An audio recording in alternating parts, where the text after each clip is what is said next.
बहुत तकलीफ होती है जब आप योग्य हो और लोग आपकी योग्यता ना पहचाने।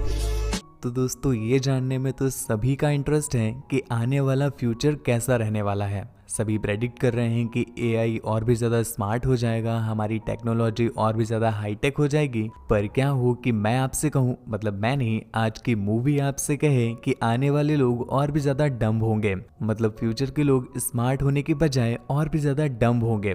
तो ऐसे में ये देखना काफ़ी इंटरेस्टिंग होगा कि उस समय की दुनिया कैसी हो जाएगी और वो लोग दुनिया की क्या हालत कर देंगे।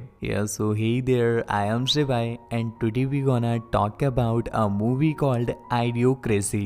तो मूवी स्टार्ट होती है और हम एक मिलिट्री बेस को देख पाते हैं जहां पर उनका कमांडर उन्हें अपने एक प्रोजेक्ट के बारे में बता रहा था, जिसमें वो बताता है कि हम लोग अपनी सेना में बहुत सारे सोल्जर्स भर तो लेते हैं पर उनका अपना पूरा सर्विस पीरियड निकल जाता है, पर हम कभी उनका यूज ही नहीं कर पाते क्योंकि वॉर कभी होती ही नहीं है। इसलिए हम लोगों ने एक ऐसी डिवाइस इन्वेंट की है जिसके थ्रू हम अपने सोल्जर्स की एज को फ्रीज कर पाएंगे और उनकी एज और एनर्जी को फ्रीज करके हम उन्हें सैकड़ों हजारों सालों तक अपने पास प्रिजर्व रख सकते हैं। और जब हमें वॉर में सच में जरूरत होगी तो हम उन सोल्जर्स को सेम एज और सेम एनर्जी के साथ वॉर में यूज कर पाएंगे। ये आइडिया वहां पर बैठे सभी लोगों को बहुत पसंद आता है, पर इसमें एक छोटी सी प्रॉब्लम थी क्योंकि इस प्रोजेक्ट को अभी बस जानवरों पर ही टेस्ट किया गया है और इंसानों पर इसका कोई भी टेस्ट नहीं हुआ है। तो ये लोग काफी घबरा रहे हैं और कोई भी सोल्जर अपनी जान को रिस्क में नहीं डालना चाहता। तभी उन्हें सजेशन दिया जाता है जॉय नाम के एक सोल्जर का।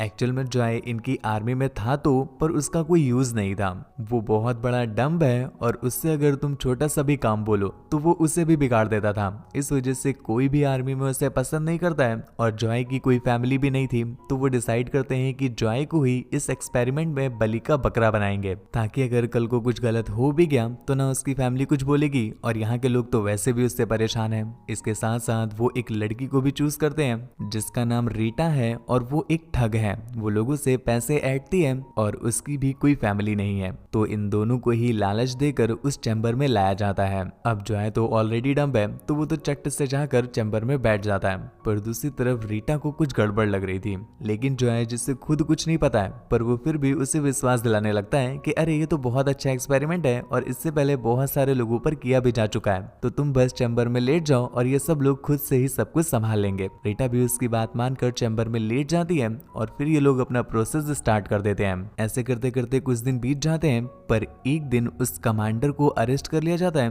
क्योंकि वो आर्मी की जॉब के साथ साथ बहुत सारी इलीगल एक्टिविटीज भी किया करता था और इस वजह से बिना कुछ इन्वेस्टिगेशन किए हुए ही उसकी बिल्डिंग को भी गिरा दिया जाता है जहां पर एक्चुअल में ये एक्सपेरिमेंट कंडक्ट किया गया था। उन दोनों चैम्बर्स को भी बाकी मलबे के साथ कूड़े के ढेर में फेंक दिया गया। ऐसे करते करते समय गुजरता गया और हम देखते हैं 500 साल बीत जाते हैं। अभी समय चल रहा है 2505 यानी 2505 और आज के दिन हर रोज की तरह जब कूड़ा गाड़ी कूड़ा फेंकने के लिए कूड़े के पहाड़ में आई हुई थी कि तभी अचानक से लोड बढ़ने की वजह से वो पहाड़ टूट जाता है और सारा कूड़ा निकलकर इधर उधर फैलने लगा कि तभी उनमें से एक चैम्बर एक बंदे के घर में घुस जाता है। चैम्बर खुला तो उसके अंदर से जॉय बाहर निकलता है और हम देख पाते हैं वो एक्सपेरिमेंट सफल हो गया था क्योंकि उसकी एज भी वही थी और उसकी एनर्जी आज भी उतनी ही है। खैर उसे भूख लग रही थी तो वो कुछ खाने के लिए इधर उधर ढूंढने लगता है और यहीं पर दूसरी तरफ हम इस सदी की दुनिया देख पाते हैं।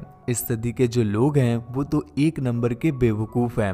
वो तरह तरह की उल्टी सीधी हरकतें करते रहते हैं, उल्टे सीधे काम करते रहते हैं। इवन वो तो बातें भी उल्टी सीधी करते हैं, मतलब उनकी बातों में गालियां होना कंपलसरी है। खैर ऐसा कुछ हाल तो आजकल का भी है, पर क्या ही कर सकते हैं। यहाँ पर जॉय जब उस बंदे से मिलिट्री बेस का एड्रेस पूछता है तो वो बंदा उसे उठाकर कूड़े में फेंक देता है। जॉय को समझ नहीं आता कि आखिर ये अभी हुआ क्या, तो वो यहाँ से निकलकर बाहर के लोगों से बात करने की कोशिश करता है और वो उनसे मिलिट्री बेस का एड्रेस पूछ रहा है। पर वहाँ के सभी लोगों को अजीब लगने लगा कि ये कैसी बातें कर रहा है। जॉय की बातों में मिठास, तहजीब और रिस्पेक्ट थी जो कि उन्हें पसंद नहीं आती क्योंकि वो लोग तो गालियां देकर बातें करते थे, तो उन्हें लगता है कि जॉय उनसे गलत तरह से बात कर रहा है। इस वजह से वो लोग उसे वहां से भगा देते हैं। अब तक जॉय को ऐसा लगने लगा है कि शायद उसके दिमाग में कुछ केमिकल लोचा हो गया है क्योंकि आसपास के सभी लोग उससे इतना अजीब बिहेव क्यों कर रहे हैं। तो वो सीधा एक हॉस्पिटल में जाता है और हॉस्पिटल की हालत तो हमारे सरकारी हॉस्पिटल से भी गंदी है। यहाँ यहाँ के आसपास के लोग बड़ा अजीब तरह से बिहेव कर रहे थे और डॉक्टर और उनके स्टाफ सो और भी ज्यादा बेवकूफ थे। जॉय जब पानी पीने के लिए गया तो वो देखता है कि नल से पानी नहीं बल्कि कुछ अलग तरह की ड्रिंक निकल रही है। उसे समझ नहीं आता कि नलों में ड्रिंक कब से निकलने लगी, अभी तक तो पानी ही निकलता था। तभी वो पास में खड़े एक बंदे से पूछता है कि पीने का पानी कहाँ पर मिलेगा। तो वो उससे बोलता है कि पीने के लिए पानी होता है क्या, पीने के लिए तो ड्रिंक्स होती हैं, पानी तो वॉशरूम में यूज होता है। ये सुनकर हमें समझ में आता है कि इस समय के जो लोग हैं वो पानी नहीं ड्रिंक्स पीते हैं। अब दोस्तों 1 मिनट रुक कर मैं आपसे बोलूंगा कि आप नोटिस करना, इसमें बहुत सारी ऐसी चीजें हैं जो हमें दिखाई तो 2505 की जा रही हैं, पर आप नोटिस करो ये हमारे 2023 में भी एप्लीकेबल है। खैर अब आगे नहीं बोलूंगा, आप खुद ही रिलेट करते जाना, जो पहले इंसिडेंट हुआ है और जो अभी हुआ है और जो आगे होने वाला है। जो है जब डॉक्टर के पास चेकअप के लिए जाता है तो पास में पड़ी हुई एक मैगजीन के थ्रू उसे आज की डेट पता चली, जो थी 3 मार्च 2505। अब जाकर उसे समझ में आ रहा है कि आसपास के लोग अजीब बिहेव क्यों कर रहे हैं, क्योंकि जॉय खुद अपने टाइम में नहीं है बल्कि वो इनके टाइम में यानी 500 साल आगे आ चुका है। खैर वो कुछ समझ पाता या कुछ कर पाता इससे पहले ही डॉक्टर नोटिस करता है कि उसके हाथों में टैटू नहीं है। ये देखकर वो ऐसे घबरा जाता है जैसे मानो जॉय कोई क्रिमिनल हो। एक्चुअल में इस समय पर लोगों के पास आधार कार्ड पैन कार्ड नहीं होता है, बल्कि उनके हाथों में आइडेंटिटी के लिए एक टैटू होता है, जो कि जॉय के हाथों में नहीं था। तो वो सभी उसे क्रिमिनल समझ रहे थे। तुरंत ही वहां पर पुलिस आ गई और वो जॉय को अरेस्ट करके अपने साथ उसका टैटू बनवाने ले जाते हैं। वो उससे पूछते हैं क्या ये टैटू तुम्हारा है, तो जॉय ने कहा नॉट श्योर। लेकिन भाई पुलिस वाले तो उससे भी डम्ब, वो उसका नाम नॉट श्योर समझ लेते हैं, इसलिए उन्होंने उसका नाम नॉट श्योर रख दिया। यहाँ से निकाल कर जॉय का IQ टेस्ट किया जाता है, क्योंकि उसके IQ के अनुसार ही जेल में उसे काम दिया जाएगा। तो सबसे पहले वो लोग सबसे कठिन सवाल जॉय से पूछते हैं, लेकिन हम देख पाते हैं ये सवाल तो बच्चों वाला था और जॉय बस चुटकियों में ही उसका आंसर कर देता है। ये देखकर उन्हें बिलीव नहीं हुआ कि इतने कठिन सवाल का जवाब जॉय ने कैसे दे दिया। दूसरी तरफ रीटा को भी होश आ गया है और यहाँ के लोग तो उसके काम को और भी ज्यादा आसान कर रहे हैं। ये इतने बेवकूफ होते हैं कि रीटा बहुत ही आसानी से उनसे पैसे ठग लेती है। जॉय किसी तरह से जेल से भाग जाता है और वो सीधा उसी बंदे के पास पहुंचा है जिससे वो सबसे पहली बार मिला था। वो उस बंदे से बोलता है क्या तुम्हें पता है आज से 500 साल पहले एक मिलिट्री बेस हुआ करता था, क्या तुम्हें याद है वो अपनी सिटी में कहाँ पर था?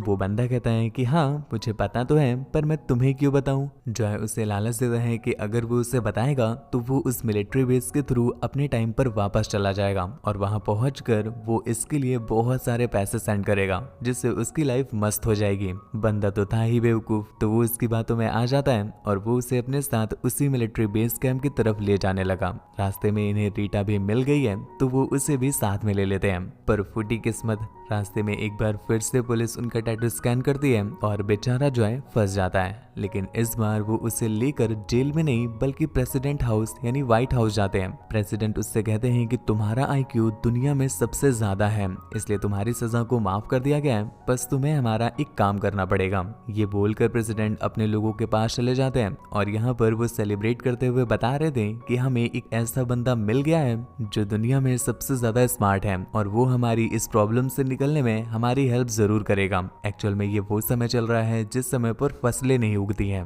ये सभी लोग बहुत परेशान हैं और इन्होंने सारा ट्राई करके देख लिया है पर फसल उग ही नहीं रही है। इस वजह से उन्हें हेल्प चाहिए जॉय की। अगले ही दिन जॉय को खेतों में ले जाया गया और यहाँ पर वो लोग उससे कहते हैं कि तुम चेक करो कि फसलें क्यों नहीं उग रही हैं। जॉय खेतों के बीच में रीटा और अपने उसी बंदे को बुलाता है और उनसे कहता है कि हमें किसी तरह से मिलिट्री बेस तक जाना पड़ेगा, जिसके लिए वो बंदा उसे एक मैप देता है। जॉय ने जब मैप खोला तो उसे समझ में आ जाता है कि जॉय तो इनकी बेवकूफों की लिस्ट में दूर दूर तक नहीं आता है, क्योंकि यहाँ पर तो उससे भी बड़े गधे भरे हुए हैं। पर तभी जॉय ने नोटिस किया कि यहाँ के लोग खेतों में पानी के बजाय उसी ड्रिंक को डालते हैं जिससे ये लोग पिया करते हैं। तभी उसे ध्यान आता है कि इस समय पर तो सभी लोग ड्रिंक ही पीते हैं, चाहे वो कोई बच्चा हो, इंसान हो या जानवर हो, क्योंकि इन्हें भी हमारी आजकल की सो कॉल्ड जेन जी वाली जनरेशन के बच्चों की तरह ऐसा लगता है कि पानी सिर्फ वॉशरूम में ही यूज करने लायक है। कूल तो वही होता है जो ड्रिंक पीता है। इसलिए जॉय ने उन्हें सजेशन दिया कि वो खेतों में ड्रिंक की बजाय पानी का यूज करें। उसकी ये बात सुनकर सभी जोर जोर से हंसने लगते हैं और उनसे कहते हैं कि आपको पता नहीं पानी तो वॉशरूम में यूज करने वाली चीज है, उसे हम खेतों में कैसे डाल सकते हैं। अब जॉय को भी समझ में आ गया है कि भाई ये बेवकूफ है, तो इनको उसी लैंग्वेज में समझाना पड़ेगा। तो वो उनसे कहता है कि आज सुबह ही मैंने फसलों से बात की है, वो बता रही थी कि उन्हें पीने के लिए पानी नहीं मिल रहा है, इस वजह से वो नाराज है। अगर तुम उन्हें पानी पिला दोगे तो वो खुश हो जाएंगी और वापस से उगने लगेंगी। जॉय की ये बात उनको चट से समझ में आ जाती है और वो उसकी बात मानकर खेतों में पानी डालना स्टार्ट कर देते हैं। ऐसे करते करते काफी दिन बीत गए, लेकिन अभी भी फसल नहीं उग रही थी। दूसरी तरफ ड्रिंक कंपनी का जो मालिक था वो लॉस में चल रहा था और बहुत सारे लोग बेरोजगार भी हो गए थे। तो उन सभी लोगों का गुस्सा सीधा जॉय पर फूट पड़ता है और वो उसे मारने के लिए उसके घर में पहुंच जाते हैं। पर यहीं पर दूसरी तरफ रीटा जब खेतों की तरफ घूम रही थी कि तभी वो नोटिस करती है कि फसलें उगना स्टार्ट हो गई है। तो वो तुरंत ही प्रूफ के लिए फसल की वीडियो बनाती है और उस वीडियो को ले जाकर मीडिया के एक कैमरामैन को दिखाती है और फिर वो उस कैमरामैन को लेकर सीधा खेतों में आ गई और यहाँ से वो लाइव ब्रॉडकास्ट स्टार्ट कर देती है, जिससे पूरे देश के लोगों को पता चल जाता है कि हाँ सच में फसलें उगने लगी हैं। इससे उन सभी लोगों का गुस्सा प्यार में बदल जाता है और अब पूरी दुनिया के लोग जॉय से बहुत प्यार करते हैं। प्रेसिडेंट उससे मिलने के लिए बुलाता है और प्रस्ताव रखता है कि उसे वाइस प्रेसिडेंट बना दिया जाए, पर जॉय उनसे कहता है कि वो कुछ भी नहीं बनना चाहता है, बल्कि उससे तो अपने टाइम पर वापस जाना है। ये बात जब वहाँ के लोग सुनते हैं तो बहुत दुखी हो जाते हैं, क्योंकि जॉय के आने के बाद उसने उनकी लाइफ बहुत आसान कर दी थी और अब अगर जॉय ही उन्हें छोड़कर चला जाएगा तो वो बेचारे क्या करेंगे। उनका इतना प्यार और इतनी प्रॉब्लम्स को देखने के बाद जॉय सोच लेता है कि चलो ठीक है, वो वापस नहीं जाएगा और उनके ही साथ रहेगा। ये बात सुनकर वो सभी बहुत खुश हुए और मूवी के एंडिंग में हम देख पाते हैं जॉय ने रीटा से शादी कर ली है, उसके 2 छोटे छोटे बच्चे भी हो गए हैं और फिलहाल वो खुद प्रेसिडेंट है।